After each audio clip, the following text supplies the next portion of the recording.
Dr. Jordan Peterson once said, "If your job requires you to lie, maybe you should find another job." If your job requires you to lie, maybe you should find another job. Now, look, I also understand that there are strategic considerations in such a decision. There's no sense martyring yourself stupidly. And if you're going to say what you believe to be the case, This powerful statement challenges us to think about the role of honesty in our work and lives. In this video, we'll explore what Dr. Peterson means, why truth matters in any profession, and the impact lying can have on your mental well-being and integrity. Let's dive in and discover how staying true to your values can lead to a more fulfilling career and life. the truth. Is it true to say that if you hadn't have said what you think publicly, then you would have experienced less suffering than you have? No, Really? I don't think so. So if you'd stayed in your practice, as a clinical No, psychologist, because I would have had to bite my tongue. and you think that's more. I know it. It's not a matter of thinking. I know it. I know it. Absolutely, 100%. I spent a lot of time studying evil, a lot of time. And I know how it arises. It arises when good men hold their tongue. You don't want that. There's nothing worse that can happen to you. Now, you may suffer some consequences of speaking, for sure. But all things considered, which is the right attitude if you're wise, there's nothing worse that can happen to you than to falsify your speech. Is saying nothing a form of falsifying your Yes, it speech? is when you have something to say. Yeah, definitely. Because there's a lot of people probably listening now that have a lot they want to say, Yeah, but if they say it, they're going to lose their job, or there's going to be immediate consequences, which might mean they can't feed their family. yeah, it might mean that. But it also might mean that if they bite their tongue and pretend to be something other than they are, they'll be a weak model for their children.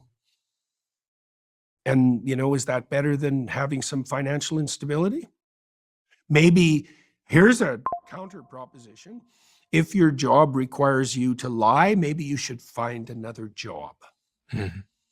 Now, look, I also understand that there are strategic considerations. What you believe to be the case, then you need to put yourself in a position where doing so won't be instantly catastrophic in a way you can't fix, because that's not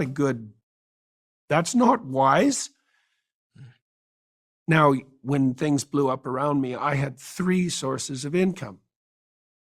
That wasn't accidental. Now, people say, well, you were fortunate. It's like, yeah, and careful. So I didn't want to have all my eggs in one basket.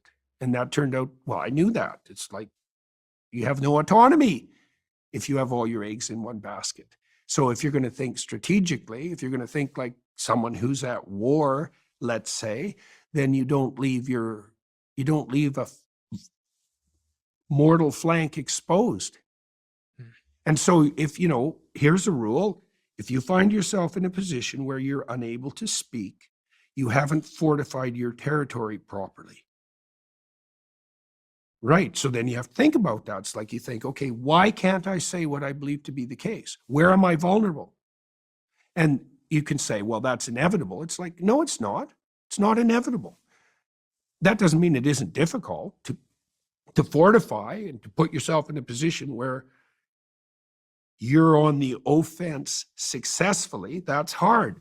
But retreating one step at a time defensively for your whole life and shrinking while you do it, that's also difficult. It's just the kind of difficult that wears you down and makes you sick of yourself. That's not a good plan. That's a bad plan. And did you see this when you were in your clinical practice? Did you see it in people? Oh, constantly. How does it show up on the surface? What are the words that they say to articulate that, this sort of slow diminishing retraction? Oh, you see that in people's marriages all the time when marriages deteriorate.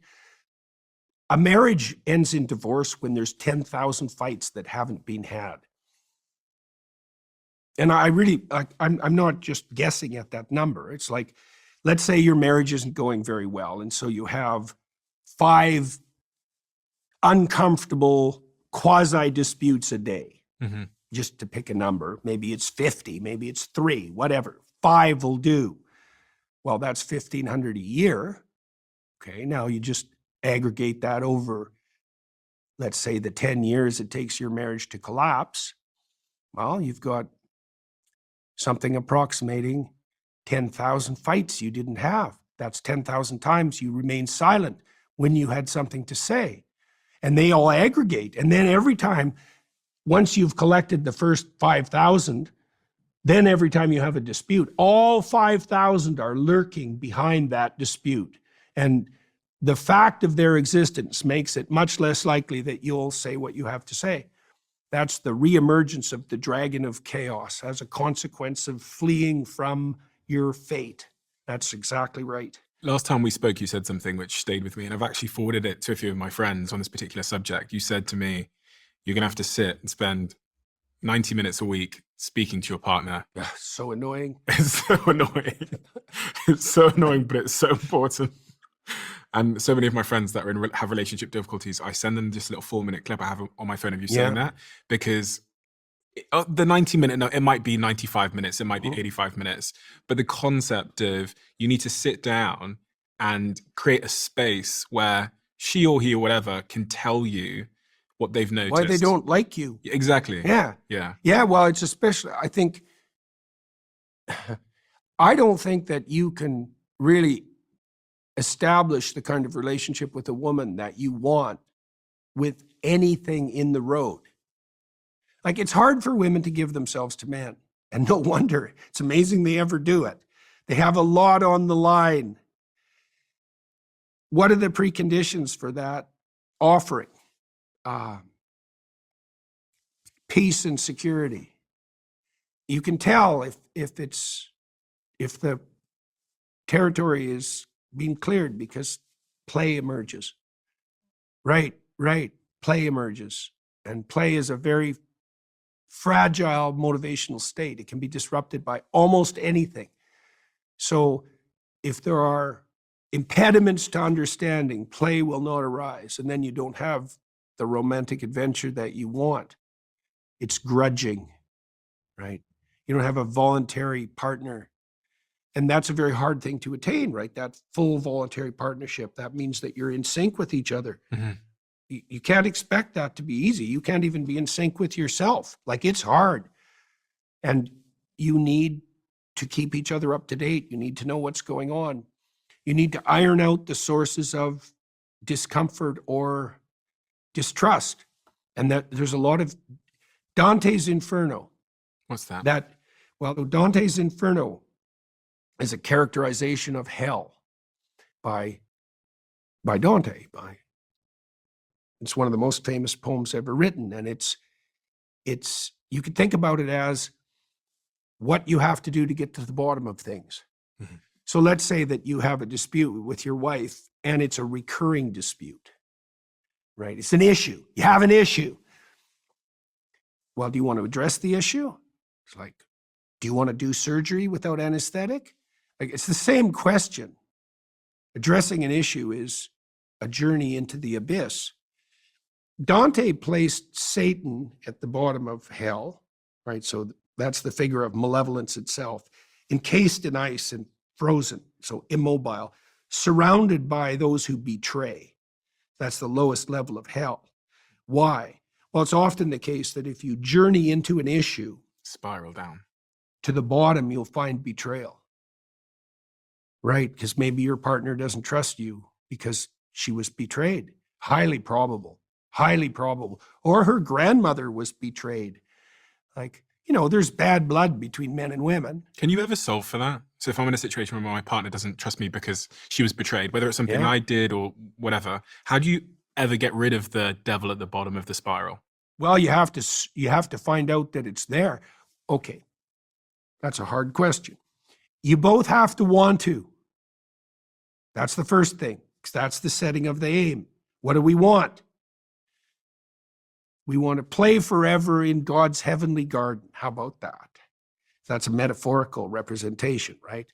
But that's A walled garden, that's the human environment. The walls are the walls of your house. Mhm. The garden is nature displaying itself in its beauty within boundaries. That's a place that play can take place. That's what you want. You got to think about it. What do you want? Mhm. Okay, so now we might ask, what do you mean want? Okay, if you were taking care of yourself and you could have what was good for you, what would that be? Now that's a hard question, right? You're going to have to think about that for a long time. What would satisfy someone as miserable and resentful and useless as me, right? If I could have it. Now people they don't even want to address that issue because part of the problem with making your aim clear is you know when you're failing. Mhm. And people would rather keep the evidence of their failure obscured from themselves, even if it meant continued failure. But now let's say you decide not to do that. You're going to think, okay, I'm going to aim high. I'm going to take care of myself.